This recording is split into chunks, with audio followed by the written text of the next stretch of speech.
Good afternoon, everyone. We are about to start. Our topic of the day is investing in US stocks on the Hisa app, and we will be taken through by our financial markets analyst here at Hisa, and his name is Anthony Kiambati. So stick around for that. And at the end, we'll do a live session of how to use the app. Yes, on this topic. So in the meantime, you can leave your questions in the Q&A section or the chat section. I hope that you enjoy this training. All the best.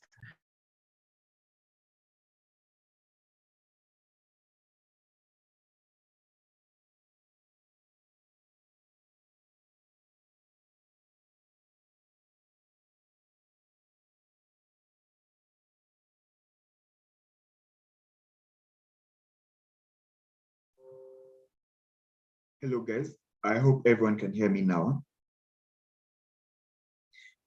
If you can hear me, just raise your hand. So, I think I should remind guys on our WhatsApp that we have started the webinar so that they can join. Let me remind them.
So I think you're good.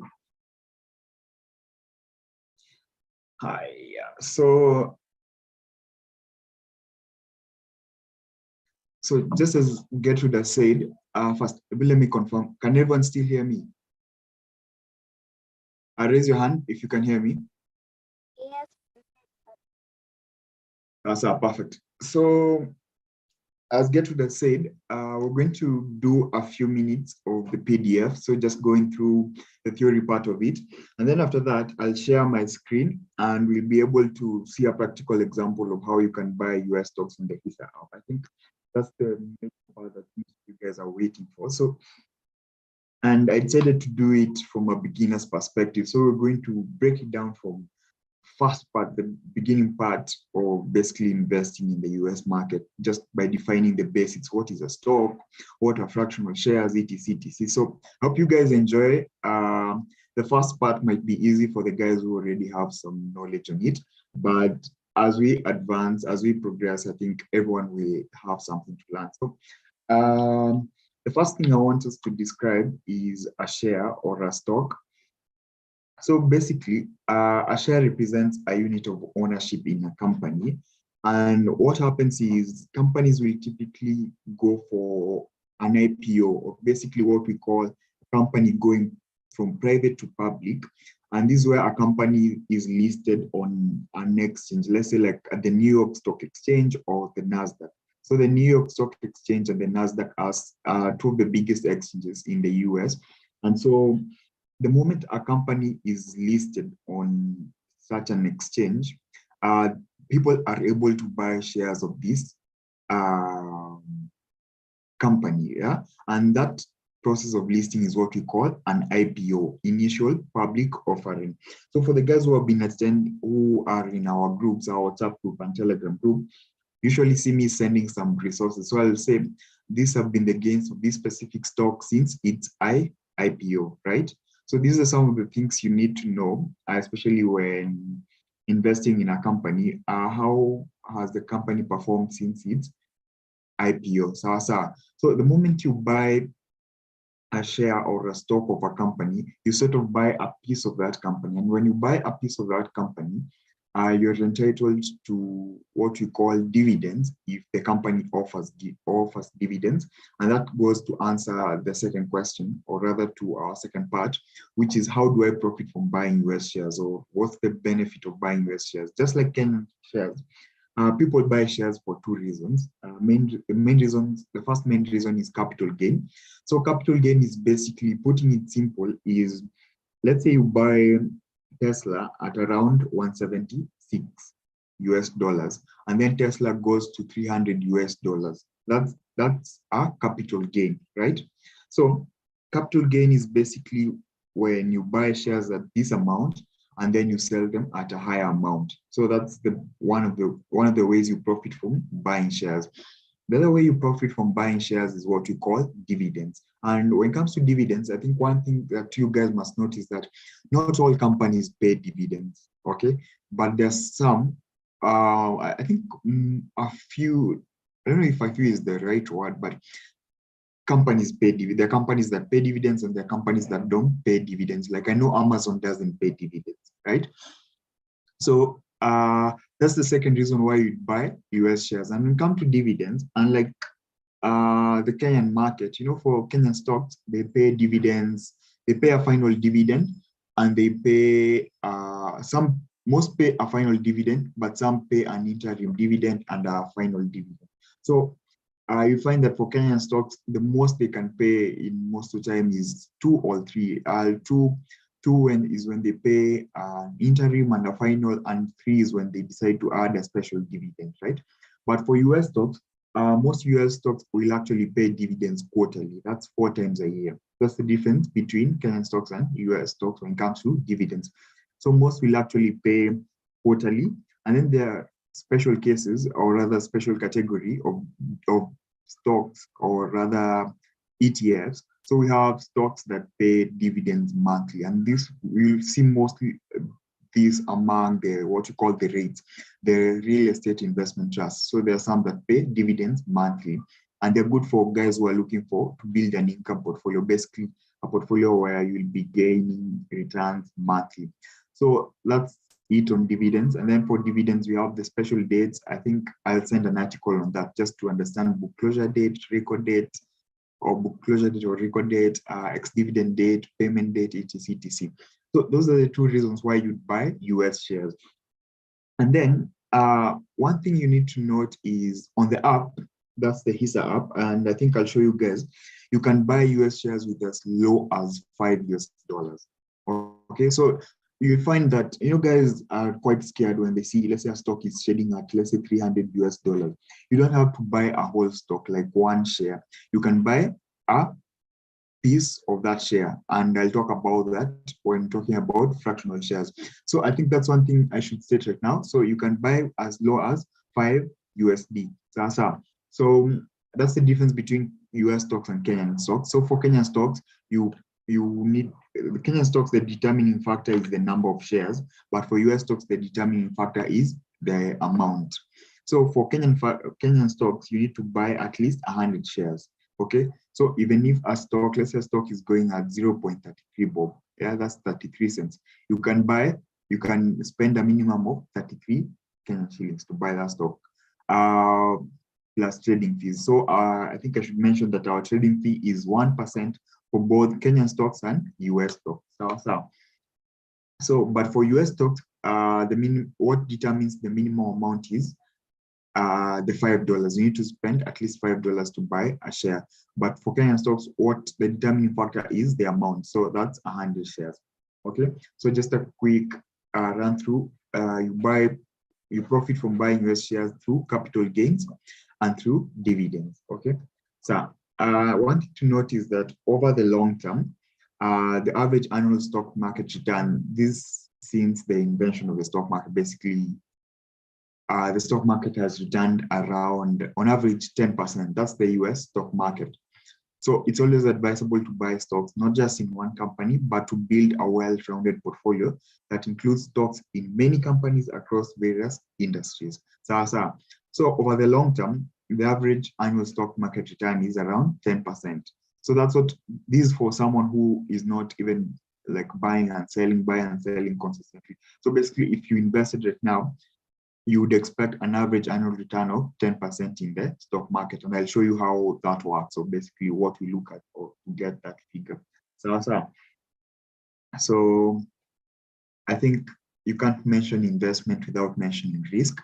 So definitely there is risk in the market. And I think the guys who have attended our previous webinars, I've talked about a lot about risk. Yeah, I talked about the various categories of stocks or other investments and the risk that they have. So if basically there are categories of stocks, if you want to invest in these categories, you expect higher returns, but at the same time, the risk might also be higher. This includes stocks like mostly the growth stocks, the penny stocks, So that's another thing you need to have in mind. So it's important to have good risk management, and that's why we have a stop loss button on our platform, and I'll show you how to use the stop loss button on our platform. So that's the thing about risk. And at the same time, just talking about risk, when investing, I think for the past 3 webinars we've done in this series, I've talked a lot about making sure that you only invest in companies that you understand. And that's the thing about reducing risk. Make sure that you only invest in companies that you understand. Okay, let's talk about an interesting category of shares, or rather what we call fractional shares. So basically, I've told you guys, don't get worried when you see a stock is trading at, let's say, 200 USD or 100 USD. You don't have to have over 10,000 to buy one stock. You can use as low as $5 to buy that stock. And this is possible because we allow you to buy what we call fractional shares. So I'll show you how to do that on the app here. So fractional shares are basically when you buy less than 1 over share. Let's say you buy 0.05 over share. So let me give you an example. If a company stock is selling at $1,000 per share and you're buying 200 worth of it, you would own 0.2 over share. And how this works is, especially when it comes to dividends, your dividends will also be calculated using this specific fraction here. So you will not get, if a company is paying 20 USD, 5 USD per share, you will get a fraction of the a fraction of the stock that you own. So you'll not get that 5 USD, you'll get a fraction equivalent to the fraction that you own. That's the thing about fractional shares. It's basically simple mathematics doing the calculation. I think a question guys might want to ask is, can fractional shares be profitable? Yes, because they allow you to buy portions of multiple shares in different companies, which is great for your portfolio diversification. And then they allow you to invest in companies that initially you wouldn't be able to buy these companies. Let's say there's some guys who don't have 20,000 to buy a stock going at around, let's say, 190 USD. But the fact that you can buy with as low as 5 USD, then that allows you to invest in many companies. So you can use, instead of using that 20,000 to buy one stock, you can diversify that 20,000 between various industries.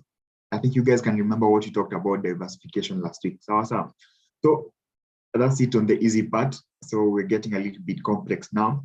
Let's get into the markets.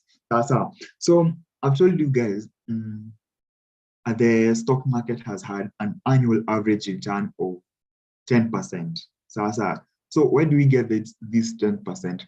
So we have an index. Just like in Kenya, we have the NASI index, we have the NSE 20, NSE 25, all those indexes that we have. In the US, we have several major indexes or indices. So the major index is called the S&P 500 index. Okay, so in full, it stands for the Standard and Poor's 500 index. And this index, without going to the complex part of making it hard for you, is basically an index that tracks 500 of the largest companies in the US based on market cap. So 500 of the largest listed companies in the US. So the reason why the index is common is because it's used as a benchmark of how the overall stock market is performing. So instead of having all the stocks, looking at all the stocks, we just take 500 of the largest companies that are listed and put them in one index, and then you use the performance of that index to gauge how the stock market is performing. So for the guys who have been in our group, you've heard me doing a lot of reference to the S&P 500 index. So most of the time, even when we talk about the best performing stocks in the US, we'll talk about the best performing stocks in the S&P 500 index. So that's how we use this index. And for the guys who want to invest in the US stock market, this one index you need to know. This one name you will interact with so many times. So I think I'm glad that I've been able to introduce you guys to the S&P 500 index. So what happens is analysts, financial advisors, investors will always look at the performance of the S&P 500 index, basically to gauge the performance of the stock market. It has 11 sectors. I think I'll mention that towards the end when talking about sectors.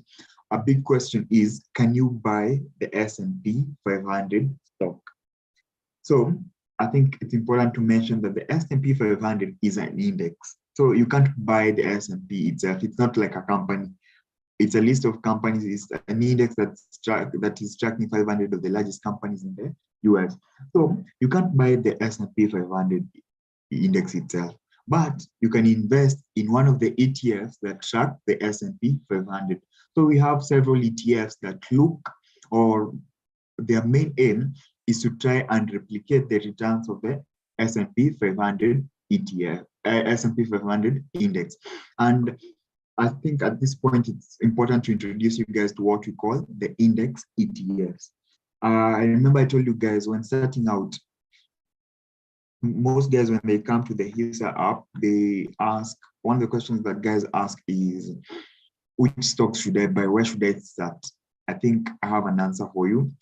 The best place to start investing in the US stock market is investing in index ETFs. And the reason why investing in index ETFs is the best place to start as a beginner is because index ETFs allow you to invest in 100, 500, 1,000 companies all at once without having the trouble of selecting individual companies. Let's say you're new in the market, you don't know which company you should buy. So the best place to start is usually starting with the index ETF. So here are some of the popular index ETFs that track the S&P 500 index. And when showing the practical part, I'll show you using the phone. We have the SPDR, S&P 500 ETF, the SPY, and then we have the Vanguard S&P 500 ETF, that's the VOO. So when you invest in these ETFs, basically, it's like you're investing in the S&P 500 index. It's like you're investing in 500 of the largest companies in the US. And when you talk about when I mentioned that the stock market has had an average return of 10%, I'm talking about the S&P 500. So over the year, pardon me for that, over the years, the S&P 500 has had an average return of 10%. So let's look at the top 10 holdings in the S&P 500 index, or rather one of these ETFs, that's the SPY. So when you buy shares in the SPY, remember it has over 500 companies. These will be the companies in your holdings. So you'll have Apple, you'll have Microsoft, you'll have Amazon, you'll have Nvidia, you'll have Alphabet, that's Google, Berkshire Hathaway by Warren Buffett, you'll have Alphabet Class C, you'll have Meta, you'll have United Health, and you'll have Tesla.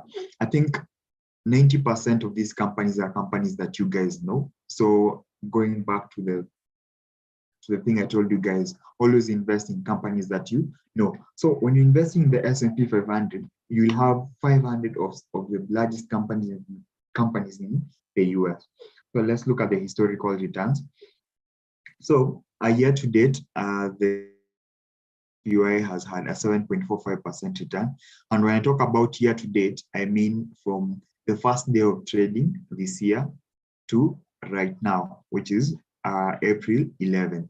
And then the 3-year average return, 9.65, 5-year average return, that's 11.12, 10-year average return, that's 13.85, and 20-year average return, 9.62%. So let's go to the second index. The second index is called the Dow Jones Industrial Average. This index is not so popular as compared to the S&P 500, but it's also one of the major indexes. So it tracks 30 blue chip companies that are traded in the US. And the same thing, to invest in, you can't buy shares of the Dow Jones, but you can invest in an ETF that tracks the Dow Jones. And this ETF is called the SPDR Dow Jones Industrial Average ETF. Its ticker symbol is DIA. I think I forgot to mention what a ticker symbol is. So a ticker symbol is basically a combination of letters that represent that stock on the exchange. So when you're searching for this ETF, instead of typing the whole name, you can just type DIA. So instead of typing Tesla, you can just type TSLA. So that's what we call a ticker symbol. So when you invest in the Dow Jones in this ETF, these are some of the stocks in your holdings. I think you guys can identify some companies like Microsoft, Visa, Caterpillar, and Boeing. Okay, so let's look at the historical returns. Year to date, 1.34, 3-year average return, 7.58, 5-year average return, 8.80, 10-year average return, 12.56, and the 20-year average return, 9.46. So let's go to my favorite index, and that's the NASDAQ 100. So the NASDAQ 100 index is a basket of 100 of the largest, most actively traded US companies listed on the NASDAQ stock exchange. So the index includes companies from various industries, excluding the financial industry. So a large portion of the index covers the technology sector, which accounts for 56% of the index weight. And that's why when you talk about the NASDAQ 100 index, it tends to be the most volatile of the three indices that I've mentioned. And this is because it holds 56% of technology stocks. So 56% of its weight is in technology stocks. That's why it tends to be highly volatile. So it has high returns, but also when we have drawdowns, it has very large drawdowns. So that's the thing about the NASDAQ. So for a guy who is more risk averse, for a guy who doesn't want a lot of drawdown, you'd want to go for the S&P 500 index ETFs.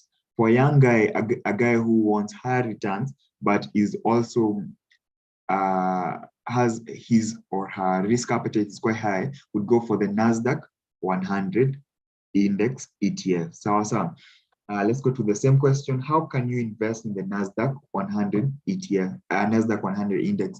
You can't buy shares of the NASDAQ, but you can invest in 2 ETFs that track the NASDAQ. And these 2 ETFs are the Invesco QQQ ETF, its ticker symbol is QQQ, or the Invesco NASDAQ 100 ETF, its ticker symbol is QQQM. And then just a piece of advice, don't buy both. They both do the same thing. So just choose one. I think what you can choose is just do some research on the maybe expense ratio, things like that. But the returns are almost similar for both because they do the same thing. So you can invest in any of the 2 ETFs. So let's look at when you invest in this ETF, the Invesco QQQ ETF, what will be the top 10 holdings in your portfolio? So you'll have 13% of that will be going to Microsoft, 12% to Apple, Amazon, Nvidia, Meta, Alphabet, Tesla, Pepsi, Broadcom. Once again, you see, it's some of the biggest companies in the world, right? So let's look at the historical returns.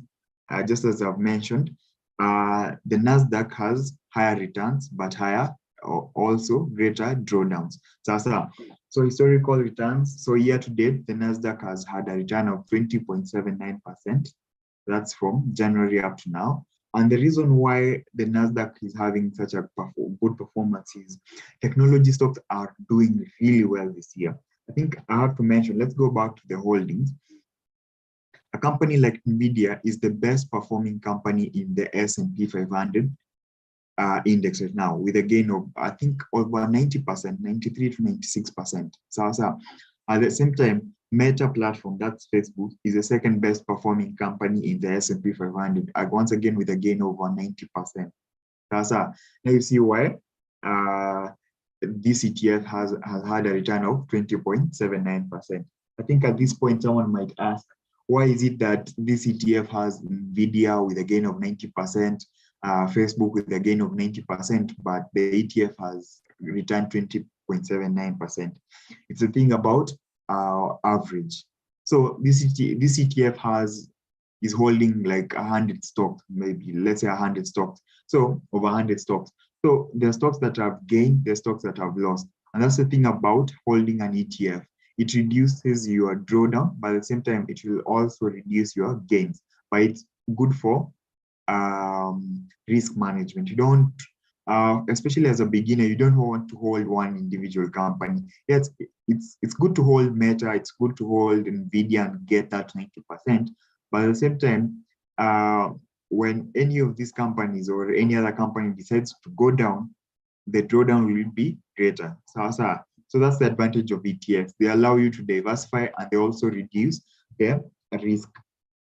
So let's look at the average returns. So for average returns, we have the 3-year average return is 14%, the 5-year average return is 16.46%, and the 10-year average return is 18.68%.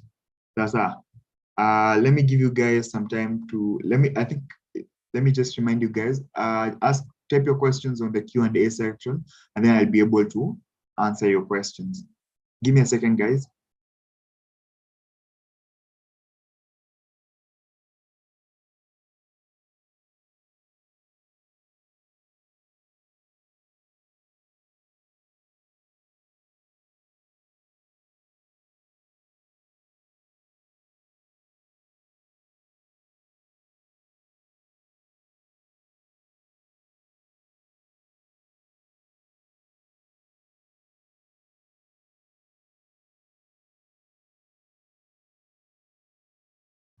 So I think I've talked, you guys now understand the 3 major indices and what we mean by index ETFs, so basically investing in these indices. So Craig is asking, how do you know companies in a certain ETF? And also drop the Telegram and WhatsApp group contacts, please. So I'll drop those ones. So I'll send the link. So how do you know the companies in a certain ETF? Actually, it's easy. When you do a Google search, just search a specific ETF and then type, let's say try the Vanguard S&P 500 ETF and holdings. Just search holdings. You'll be able to see a drop-down list of all the holdings in that ETF. And there's some websites that you can use. The most common website, the 2 most common websites for ETFs, we have a website called etf.com, and then we have another website called ETF database. So when you search, just search any ETF in those sites and you'll be able to find resources or see the holdings in each ETF. And then I think I'll talk about this when talking about the issues of the ETFs. So let's say an issue like, let's say, Vanguard. When you go to the Vanguard ETFs, they'll show you everything about the ETFs they're issuing. So I think I'll talk about the issuers, and you guys I'll explain how you can do research on that. So I'll send the link to the WhatsApp and Telegram group. So let's talk about, I think this will be the last part. So what's the New York Stock Exchange? So the New York Stock Exchange is the largest stock exchange in the world, located on Wall Street. And that's the reason why when talking about analysts, we say Wall Street analysts. So I think that's just by the way to note. And then what's the NASDAQ Stock Exchange? So the NASDAQ is an American stock exchange based in New York City. It is the second on the list of the US stock exchange by market cap. So we have some stocks listed in the New York Stock Exchange, and then we have some stocks listed in the NASDAQ Stock Exchange. So I don't want to talk a lot about this. You guys have the PDF. If you don't have, I'll send it in the WhatsApp group. So I'll send the link. So when does the US market open? So the US market typically opens from 5:30 p.m. Kenyan time to 12 a.m. Kenyan time. Sasa 5:30 to 12 a.m. Sasa, but we have something called daylight saving. And so what happens during daylight saving is that the market is opened 1 hour earlier. And we have been having daylight saving since March, and it's going to end in November, I think. Yeah. So right now, instead of the market opening at 5:30, the market is opening at 4:30 p.m. and closing at 5:30 p.m. I mean, it's opening at 4:30 instead of 5:30, and opening and closing at 11 p.m. instead of midnight Kenyan time. So this is because of daylight saving. But typically, the US market opens at 5:30 to 12 a.m. But one thing to note is you can buy at any time. You can buy US shares on the Hisa app at any time. The only difference is if you buy when the market is closed, the trade will be executed once the market is opened. So the trade will be executed once the market is opened, but you can buy anytime. So finally, let me talk about the stock market sector. So we have 11 sectors in the US stock market. So we have 11 sectors in the US stock market. So for these sectors, the good thing about these sectors is that they allow you to diversify between the various sectors and they perform differently. So I think we'll do another lesson on this, basically when talking about how to analyze the market, basically. You need to know which sectors perform well during which times. Like I know the energy sector has historically performed well during inflation since 1973. And then during high inflation, we also want to invest in consumer defensive.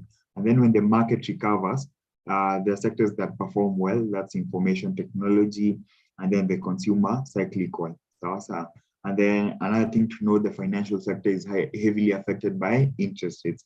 And then when interest rates are lowered, the utilities sector tends to perform well. Because it acts as an alternative to the bonds. I think these are some of the things I'll mention once we start talking about how to invest in companies. That's it. So let's go to the practical part of it. So before that, I think I should send the link before we go to the practical part of it. Let me see.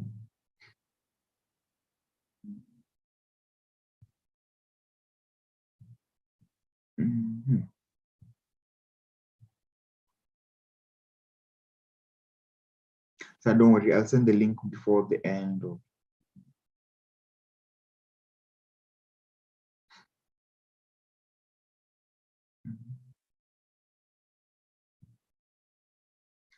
In the meantime, you guys can be asking questions.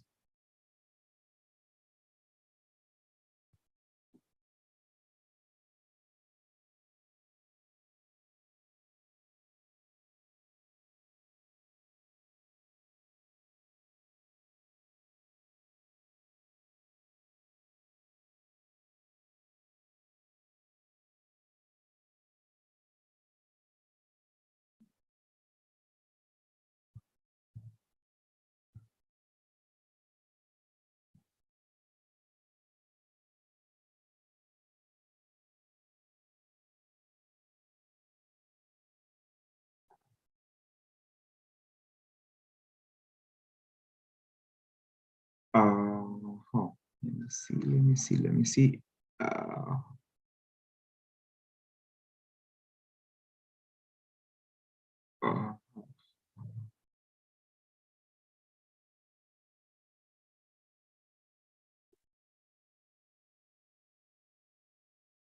So, Craig, can you see the link?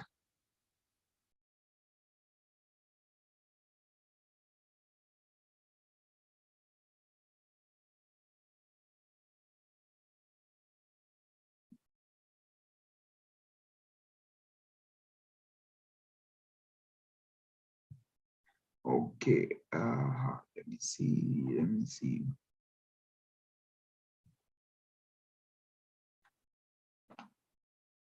So that's the link. If you can see the link, please raise your hand. Perfect, perfect. That's the link. You can access all our social media platforms on that using that link. Fine. Let's go to the practical part of it.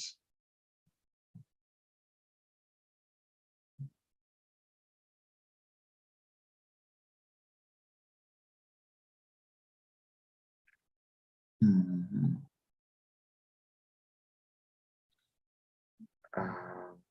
Let me open the app. So we're talking about US stocks. So let's go to the US stocks. So I think so far everyone knows how to get here. So you click on the invest button and then click on US stocks.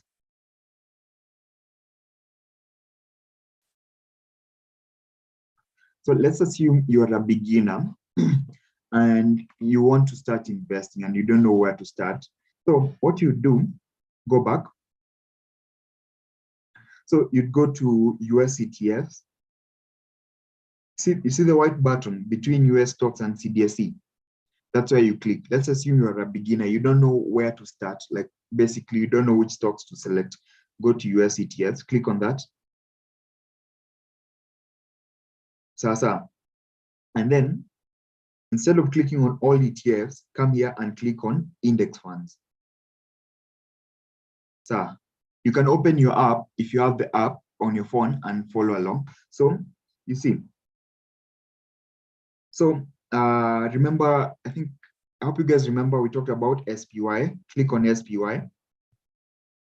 You see, the same ETF I mentioned. So I mentioned SPY. You guys saw the returns of the SPY. So this ETF, basically, the S&P 500 ETF, its ticker symbol is SPY. Basically, it tracks the 500 largest companies in the US. And click on all. I think you guys might be wondering, how have we gotten the chart? Click on all.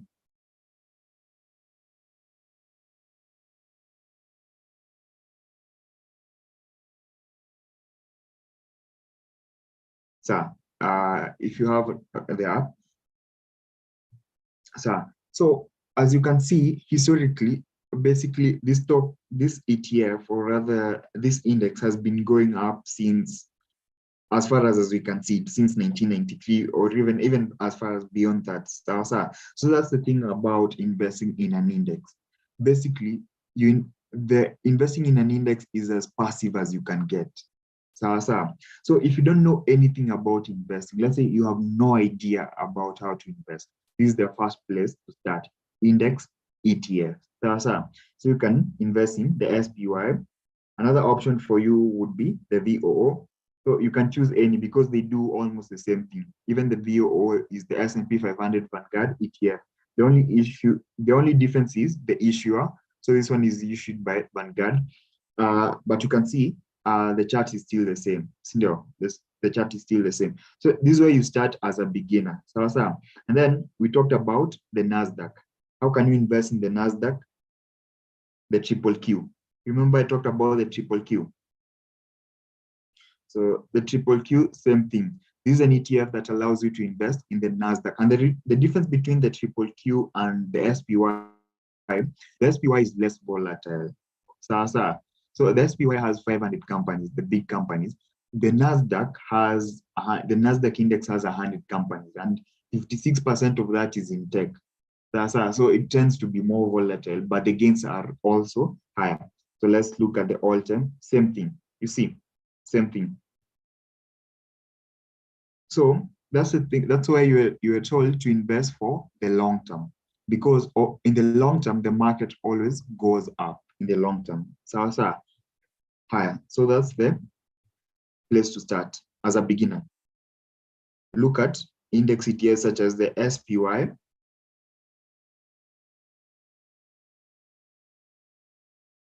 or the triple Q. So let's practice buying one of my favorite ETFs. That's a triple Q. So let's say you've just clicked on triple Q and you want to buy shares of triple Q. So what will you do? Buying an ETF, the process is still the same. It's just like buying shares. The minimum is 5 USD. So I think that's a question I've gotten quite several times. Is it different for ETFs? So buy, click on buy. Okay. So when buying, we have what we call a market rate, a buy stop, and a buy limit.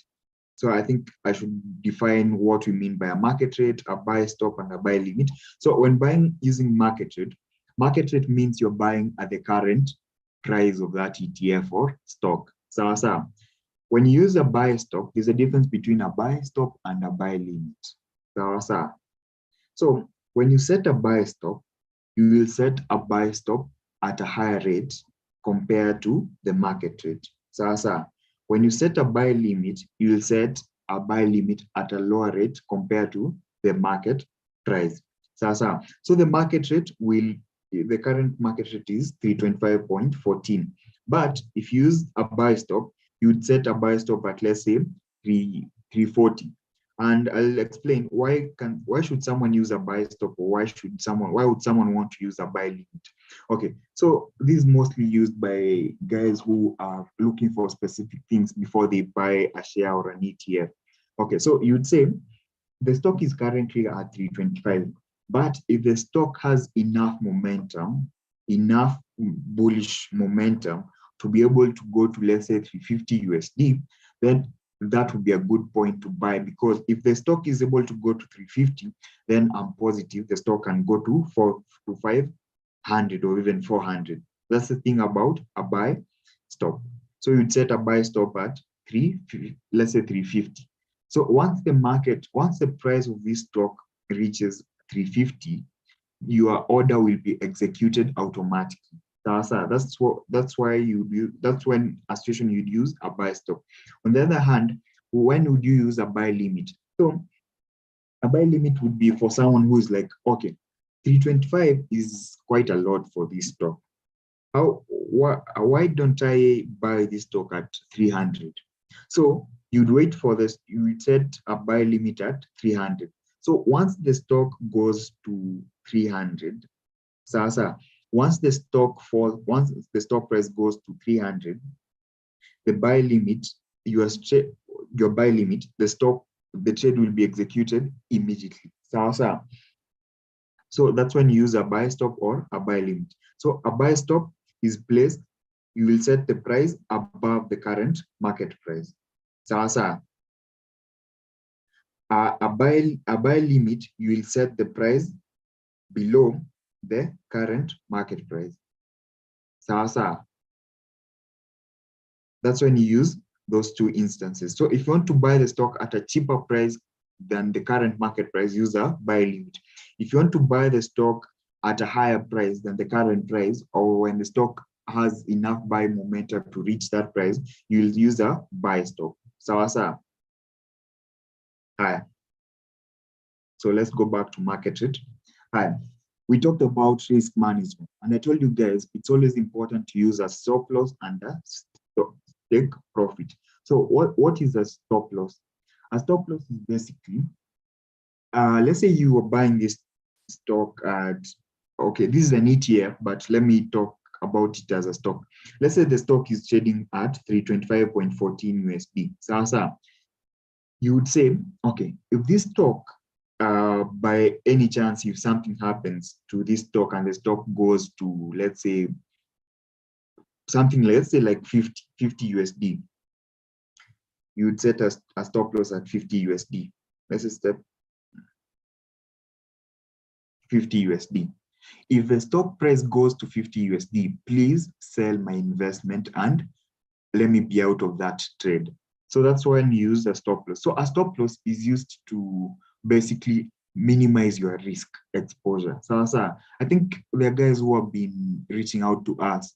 You know, there are guys who invest in those small companies that maybe are so unstable, and they just come to the app and pick random companies. And then the company, maybe by bad luck, the company goes bankrupt, and then the next day you're looking at your app and your portfolio and you're like, what's happening? I've lost like all my investment in this company. That's why you use a stop loss. So a stop loss ensures that you are sort of the sell trade is executed once the stock price falls to that level. So basically, if by any chance this stock price falls to 50, I'll have had enough of it. Let me accept the loss and leave to trade another day. So that's why you should use a stop loss. And I think for the guys who have been listening to advices, they'll tell you don't be emotionally attached to a stock. No, there are guys who watch a stock fall from 100 USD up to zero, and then they're like, okay, I've lost everything. So I think a good stop loss would be like, let's say 70%. Let's say if a stock falls over 70%, you're like, okay, I think it's time to get out of the trade and accept that as a loss. Just like any investment, every investment has a level of risk.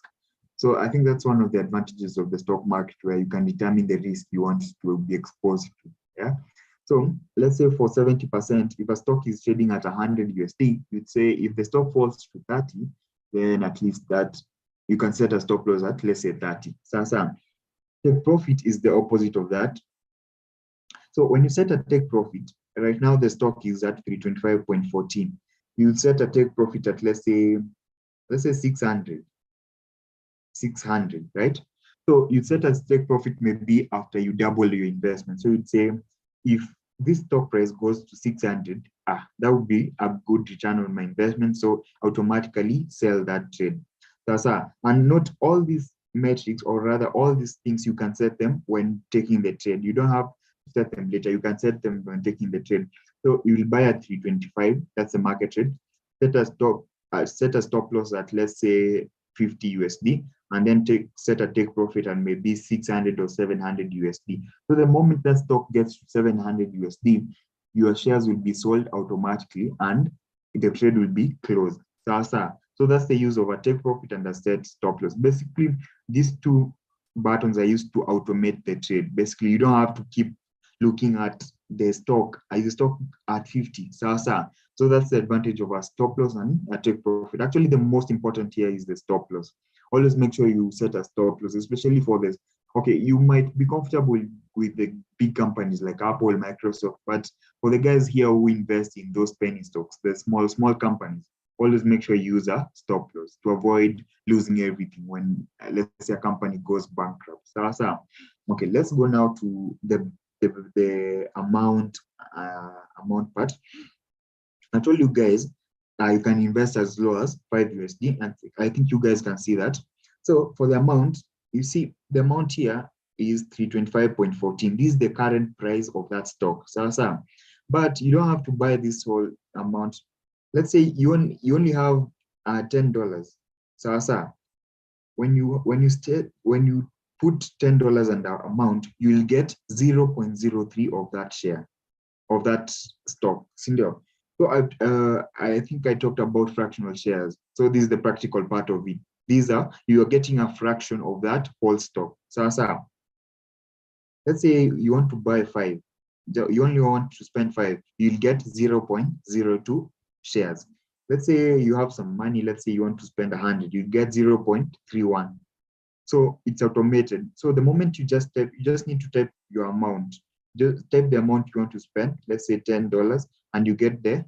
Immediately the app shows you the amount you're getting in terms of shares. And then you can choose your payment method. Let's say you have money in your USD wallet. You just click on USD wallet, and then it will show you the order amount. The order amount is, it show you the order amount. Let's say, let me do that again. So let's say you're buying 5 USD. So the order amount will be, let me use the USD. The order amount will be $5, and then the transaction charge, as we said, is 1%, and that will be 0.05. So you're buying shares worth $5, but you are also being charged 1% of that, which is 0.05. The total amount will be 5.05. So that will be the amount that will be deducted from your account. and it's showing you the market is closed, but it will open in the next 4 hours. So the trade will be executed once the market is open, just as I had mentioned. And then there's a question guys would like to ask. Do you guys have any other charges or any other fees? We don't have maintenance fee. So I think that's important to emphasize.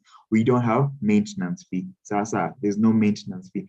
You only pay, you're only charged that 1% when trading, and then that's 1% per trade. Sasa, you only charge that 1%, and then the only other tax you'll incur some tax when it comes to dividends. So because you are a non-US citizen, non-US citizens are usually charged a tax of 30% on the dividends.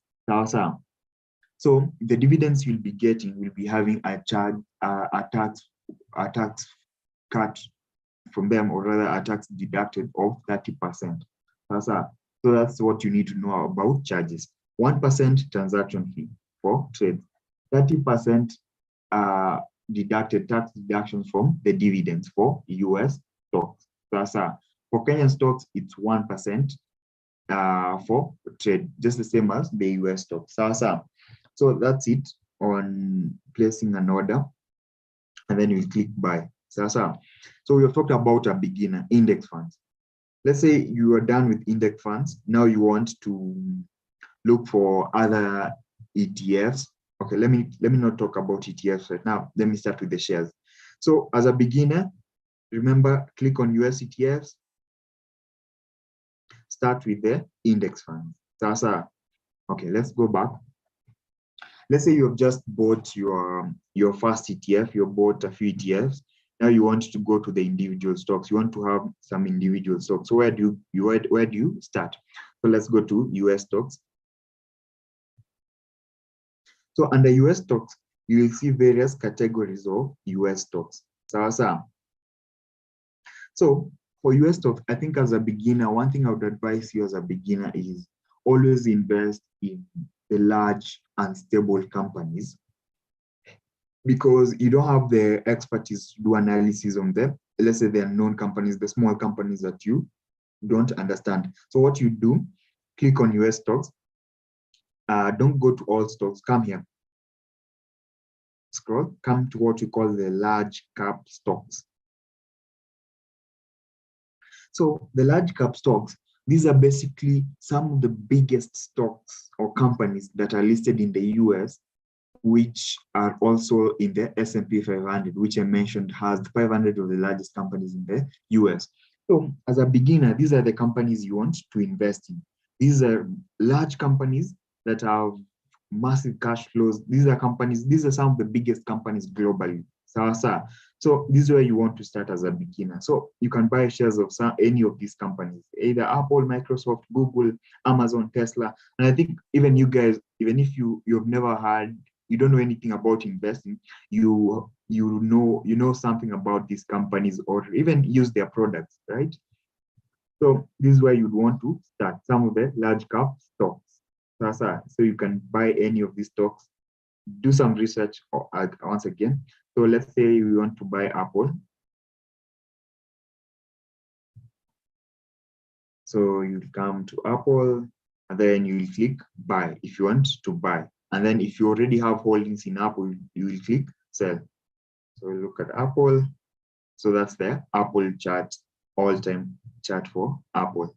So I think someone who had invested in Apple at a time like 2008 during the financial crisis is really happy right now, because you can see the returns, quite good returns. We can click on a company. Let's click on Microsoft. Same thing. Let's look at that. So let's look at the all-time returns. Also, Microsoft investors have had a good time. Microsoft investors who bought in 2011 have had a good time. Let's click on, let's say, a company like Tesla.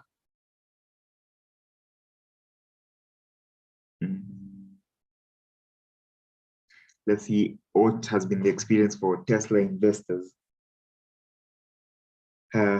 all-time, well, Tesla investors had a good time around 2021, 2022, but now there's a little drawdown, but at the same time, they've had quite a good return.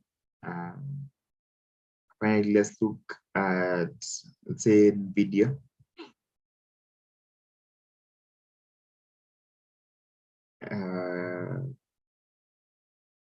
It's actually, just as I had mentioned, it's one of the best performing stocks this year. So let's see how it has performed.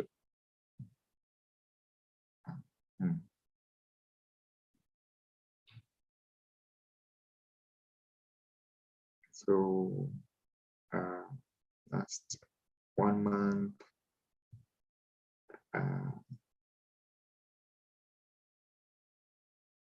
1 month, that was a good performance in the past month. Let's look at all time. Yeah, all time still a good performance. We've seen a recovery in 2023. Yeah, so that's it on the US stock. So you can pick that. And let's say right now, you're not a beginner anymore. You understand the various stocks. So you'd start looking at the other categories that we have. So for someone who wants a lot of growth, or basically is looking for a growth portfolio to increase returns in the short term, you'd go for the growth stocks. And what's the difference between growth stocks and value stocks? So growth stocks are basically stocks that are growing at a higher rate than the average market. So basically their cash flows, their revenue basically is growing at a higher rate than the average market. So a layman's description of growth stocks would categorize maybe tech stocks as growth stocks. Tech stocks are really growing at a higher rate than the market. So we have Tesla, we have the likes of Shopify, we have the likes of Block, we have the likes of Netflix. I think you guys use Netflix. We have the likes of Amazon. So these are some of what we call the growth stocks. Okay. So for growth stocks, this is someone who, remember, the risk is high, the reward is also high. So let's say you want to, let's say, pick a company like Netflix, or you would want to pick a company like maybe Tesla. So those are for the growth stocks. What are value stocks? On the other hand, value stocks are companies that are sort of undervalued, or rather, these are stocks that are sort of trading lower than the average market, or rather, these are stocks that you want to hold for the long term. These are stocks that are considered, basically using the various valuation metrics, they are sort of considered undervalued. So some of the value stocks would be AMD, we have the likes of Disney, Cisco, General Motors. So these are some of the value stocks that you can look at. And then one thing that I always tell people is, in addition to the growth stocks, the value stocks, the index ETFs, all other categories you always want to have an income portfolio. I remember the guys who attended our first webinar on investment strategies. You need to have an income portfolio. So you need to have the stocks that are giving you dividends. So you just click on dividend stocks and click on some stocks with some good dividends. Okay, especially this one called realty income. So the realty income is actually a real estate investment trust. So a realty income actually pays dividends monthly. So these are some of the stocks you would look at. That's a realty income, the likes of Pepsi, the likes of ExxonMobil, etc., Verizon, JP Morgan. So these are some of the companies that are good when it comes to dividend. And then let's say you're a person who wants to know what are other people buying so that I can buy. You just need to scroll down and you'll be able to see the most traded on Hisa. So let's see the most traded on Hisa. So in May, most people were trading Tesla. In May, also most people are trading Apple, basically the companies you know.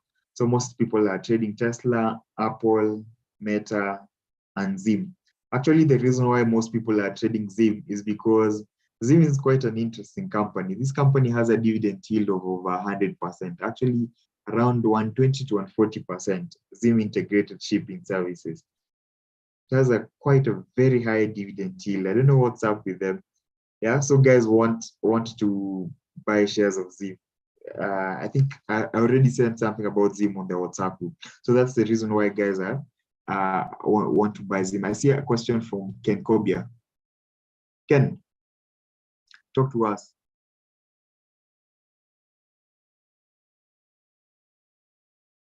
Ken, you can ask your question. I might just type it on the Q&A section, and then I'll answer it. So I think the reason why guys are buying Tesla, Apple, and Meta, you guys know, because they're some of the biggest company.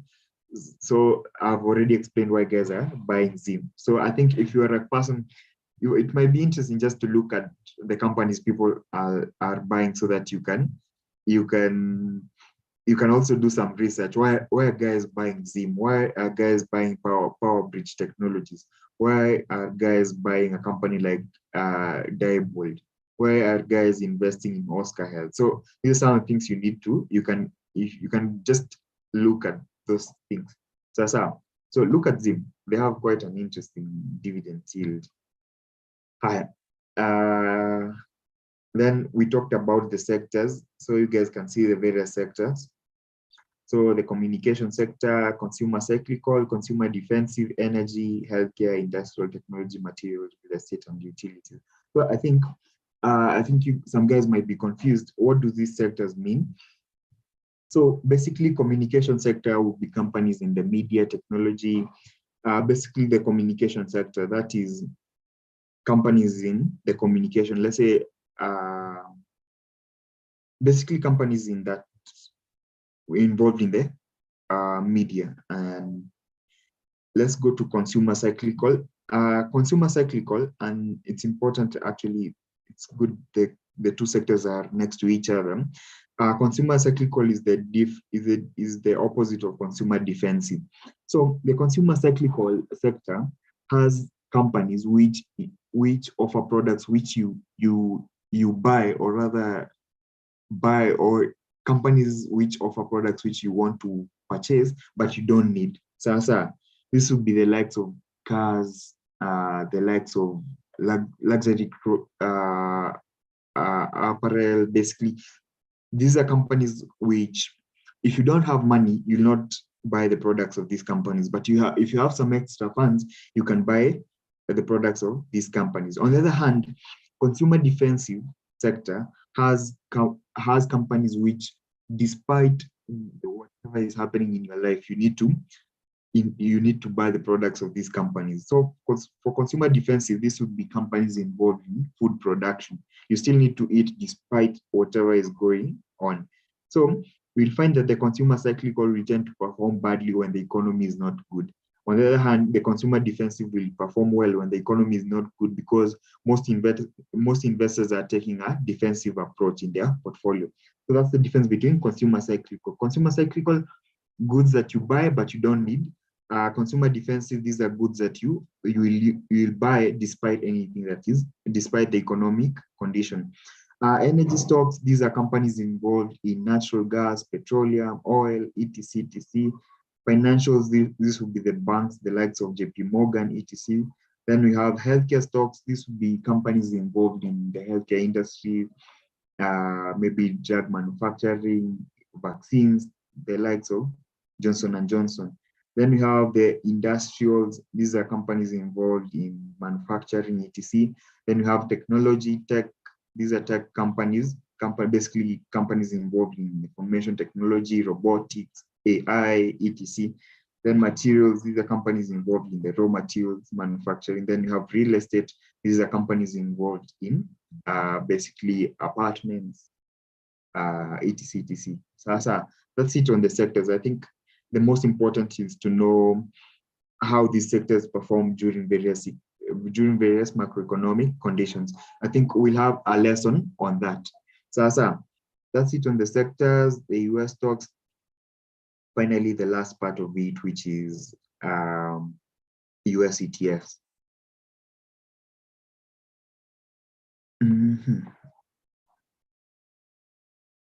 So for US ETFs, there are various ETFs that are available on our platform. And I think let's go back to the question that guy asked. How do I know the holdings of a certain ETF, or how do I know the historical performance of an ETF? So you see, under here, we have what you call issuers. Sasa, we have ETFs that are issued by BlackRock.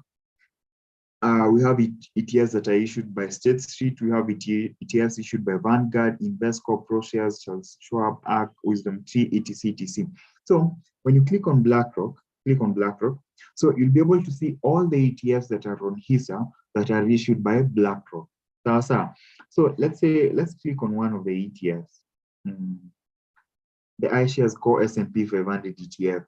So let's say you want to know the holdings in actually let's click on because this one is basically an S&P 500 ETF. Let's search for another ETF. Let's say the iShares Gold Trust. So let's say you want to know which companies are in the iShares Gold Trust. You've already seen on the Hisa app, the iShares Gold Trust ETF is issued by BlackRock.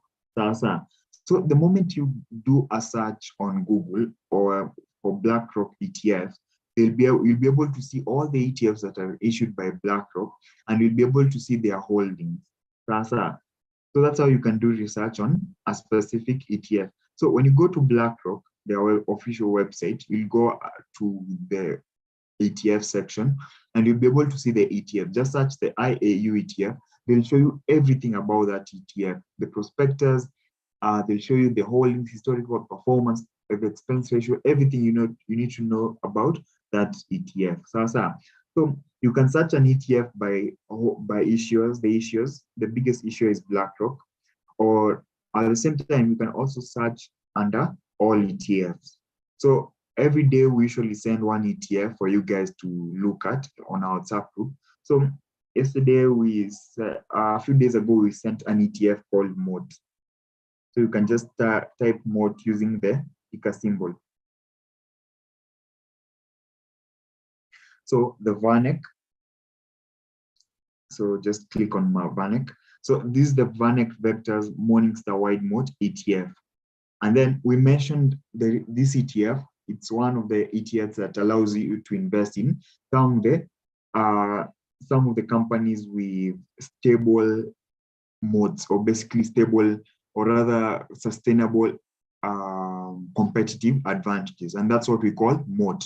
So basically, when you're investing in this ETF, you are investing in some of the companies you're investing in some of the companies with the biggest modes in the world, basically. Actually, its greatest holding is actually Meta. And I think I don't need to describe why Meta has a huge moat. Let me just tell you guys. So moat is a word that's commonly used by Warren Buffett. And moat basically means the competitive advantage of a company. You see, like a company like Meta, their competitive advantage is because they have a huge network. They have over 3.5 billion people using their platforms, okay? So that's a huge competitive advantage. It would be hard for any other company to come to that industry and compete with Meta on the same level. So that's what we call, moat, a competitive advantage. Another competitive advantage would be maybe a company that has a trademark or a specific patent, yeah? This is common among healthcare companies which discover vaccines, and they have a patent to their vaccine, etc. That's the thing about moat. Okay, so this ETF has a group of companies that have those characteristics. That's why I sent it to the group a few days ago. And when you can see its performance, it's actually been performing well since 2013. It has been on the rise since 2013. So that's how you search for ETFs. Remember, the buying process is still the same. So you can just scroll down to company info. So you can see the company info. The investment seeks to replicate as closely as possible before fees and expenses the price and yield performance of the Morningstar Wide Mode Forecast Index. The fund normally invests at least 80% of its total assets in securities that comprise of the fund's benchmark index. The Wide Mode Forecast Index is comprised of securities issued by companies that Morningstar determines to have sustainable competitive advantages based on a proprietary methodology that considers quantitative and qualitative factors. So you can read about the company info before buying the ETF. So if you want to do research about this ETF, it's issued under, I think, the Morningstar ETFs. So just search Morningstar ETFs and you'll be able to see the characteristics of that ETF. That's it on ETFs. I think another question would be, do ETFs issue dividends? Yes, ETFs issue dividends. And there are categories of stocks we call dividend ETFs. So these are some ETFs you want to buy if your focus is on dividends. You're more focused on dividends. So we have the Vanguard Dividend Appreciation ETF. Another option is the SCHD. Actually, this one is a favorite for many investors. Actually, when you log into Twitter and you search for some of the favorite ETFs that are loved by most people, this one, the dividend equity ETF offered by Schwab, is actually one of the common ones, SCHD. So it has a dividend yield of around 3 to 4%. There's another favorite of mine I'm looking for, I can't find it. Actually, one of my favorite ETFs when it comes to dividends is an ETF called JP. Let me see if I can search for it. And I'll tell you guys the reason why I love JP. So JP. So the reason why I love this ETF is because it has a dividend yield of 11.3%, which is quite high for an ETF, actually. Not many Kenyan stocks have a dividend yield of 11%. So the reason why I love it is because it has one of the highest dividend yields. So JP, for me, I love JP because it has a dividend yield of around 11.3%. And compared to other ETFs, we find that they have a dividend yield of around 1%, 2%, 3% most of the time. So that's quite a high dividend yield for this ETF. So we have different sector ETFs, the Bitcoin, the FANG ETFs. Basically, okay, let's go to the other thing. Most traded on Hisa. Let's say you don't have an idea of basically which ETF to buy. So a simple way to do it would become scroll down to the most traded on Hisa, click on most traded on Hisa.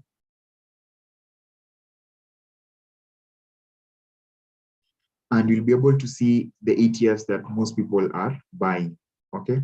So this would be good to help you narrow down on ETFs. So you can be like, where are people buying the S&P 500 Vanguard ETF? Okay, I think by now, the guys who have been concentrating, you can answer that question. Why are people buying this? The JP Morgan Equity ETF. So that's JP, yeah. And then why are guys buying the Invesco Triple Q Trust, right? So I told you guys Invesco, this one tracks the Nasdaq, so it has quite a huge return. Then we see people buying the US Dividend Equity ETF because of dividends. So you can see some of the ETFs that most guys are buying, okay? So you can just click on the ETF and do some research on that specific ETF. Yeah, actually, that's interesting.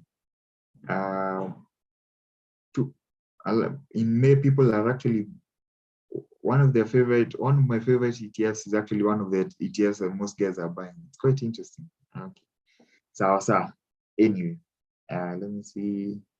So if you love the ETF, you just click on invest. So just search for most traded on Hisa, then click on invest. So that's the most traded ETF on Hisa. That's the second most traded ETF on Hisa. Then third most traded ETF on Hisa. And then let's see. The other one that I mentioned, SCHD. Anyway, so you guys will look at those ETFs during your own time. Anyway, for the asset classes, the other advantage that comes with ETFs is that they allow you to invest in specific like assets or maybe categories without specific. Let's say if I told you, how can you invest in artificial intelligence? You'd be like, I don't know artificial intelligence companies, but you'd go for an artificial intelligence stock. You go for those art stocks that invest in artificial intelligence. So let's look for an example. Let's say for ETFs issued by ARC. So you go for, let's say the ARC, you go for such an ETF. The ARC Autonomous Technology and Robotics ETF. These are ETFs under the ARC investment by Kathy Woods, who is a huge fan of disruptive technology. So this would be an ETF that allows you to invest in autonomous technology and robotics. So that's the advantage of ETFs. They allow you to invest in a basket of stocks that have a certain investment theme. So we have ETFs, that bond ETFs. Let's say you want to invest in US bonds. Instead of picking, you can't pick like single bonds because you can't invest in US bonds. You can just pick an ETF that holds these bonds. You can invest in commodity ETFs. You can invest in real estate ETFs, equity ETFs, volatility ETFs, and so on and so on. So that's the thing about the asset classes. I think you guys understand that. So the last category I want to talk about is marijuana ETFs. Are basically ETFs that are investing in marijuana companies. Oil ETFs, I think self-explanatory, and then the leverage ETF. So what are leverage ETFs? I think this is the last one I'll mention. So leverage ETFs are a category of ETFs that look to multiply the returns of the underlying index. So we have an ETF like, let's say, let's go back to the index ETFs. So we have an ETF like the SPY, or even an ETF like the QQQ. So when you have a leverage ETF of the NASDAQ or the QQQ, a leverage ETF, the ETF will look to multiply the returns of these specific indexes times 2 or times 3. That's the thing about leverage ETFs. Please note that these ETFs, don't invest in these ETFs if you have not done a lot of research on them, and they are good for the pro investors and someone who has been in the market for quite long. That's because they are highly risky. So let me start for one. I think, let me see if I can remember. I think it should be QQQ or something.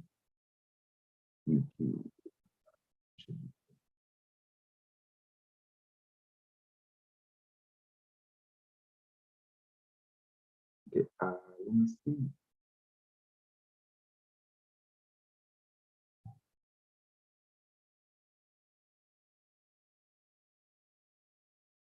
Okay. I send them in the group. So leverage ETFs basically allow you to, their goal is to like triple or double the returns. So you'll have leverage ETFs of the S&P 500, you'll have leverage ETFs of the NASDAQ.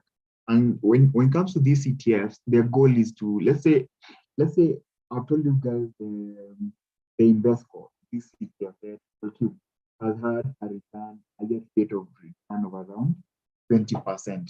So a leverage ETF of the QQQ will have had a return of 60%. That's a times 3 ETF. Basically, the ETF is multiplying the returns of the NASDAQ times 3. An ETF that's returning the returns of the NASDAQ times 2 will have a return of 40%. That's the thing about the leverage ETFs. I think I have an article on that. I'll send you guys. So I think that's the last category that most guys don't understand. And then there's another category I'll mention. I don't want to talk a lot about ETFs because we'll have a webinar on that. You guys I can give you some homework just to do your research. How can you make money when the market is falling? There's a way to make money when the market is falling. And the way to make money when the market is falling is using leverage, is using inverse ETFs. So do some research on that. So do some research on inverse ETFs. So inverse ETFs are used to basically they return inverse return the returns of the index. So if the S&P 500 is falling, the inverse ETF tracking the S&P 500 will gain. So those are I've sent on the card, do some research on inverse ETFs. So that's it from me today. You guys can ask your questions now. I know today's lesson was long, but I hope you guys enjoyed it and have learned. So any questions or feedback? Anthony, we have a question from on Twitter. Okay. The question is from Mimi at Fikra Zangu. I bet you had mentioned this, but maybe it will be good if you clarify. The first question is the 1% on both ends, that is when you buy and sell? And 2, do the ETFs pay dividends? And if so, how does the tax element work? Okay, so first thing, the first question on the 1%, the 1% is per trade. So buying a stock is a trade, selling a stock is a trade. So basically, when you buy, you pay 1%. When you sell, you pay 1%. So it's per trade. On the other hand, do ETFs pay dividends? Yes, they pay dividends. If the underlying stocks in that ETF pay dividends, you will get dividends for the underlying stocks held by the ETF. So, and then the final question was on the tax. So the tax is deducted at source. So basically, you don't have to worry about the tax. You will get the already tax amount in your account, in your Hisa account. So the tax is already deducted before you get the dividends.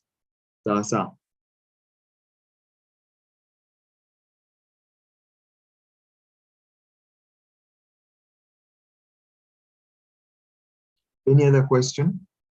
Let me see. Can you please get a recording of the webinar? We'll send the recording to all our WhatsApp groups, our WhatsApp group and our Telegram group. So please make sure you join our groups because we send a lot of resources there. Winnie, also you can check out the live stream. We are live on YouTube at the moment. You can check out the replay of this webinar and other webinars in the past. All the webinars are live on our YouTube channel.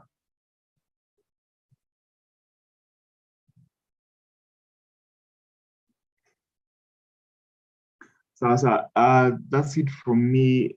I hope you guys learned a lot. Join us next week. Next week, we'll be talking about US ETFs. So have an amazing time. And Anthony, just a minute. Sorry about that. There's a person asking for the Telegram channel link. Have you shared the link with everyone? It is in the chats. Maybe you can reshare it. The Linktree link with all the links to our social medias, Telegram channel, WhatsApp channel, and all that. Right, just maybe you can resend it. Can everyone see? Just check your chat. Check your chat.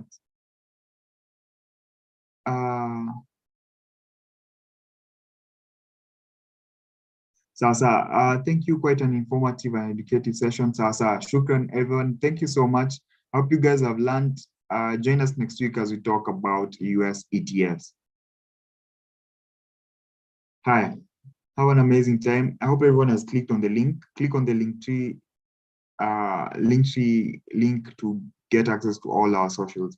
This is the ETF that I was mentioning, the leverage ETFs. I actually discovered the reason why I was not finding it is because I was clicking on under index funds. So just click on all ETFs and then search QQQ. So this one, an example of a leverage ETF. That's the TQQQ. Anyway, guys, I know I can sit here and talk like all day, but that's it for today. Hi, join our groups and remember to invest, download the app and start looking at this stocks you want to buy. Sasa, anyway, that's it for me. Have an amazing time. Thank you, guys. We'll see you next week, same place, same time. Enjoy the rest of your week, and bye.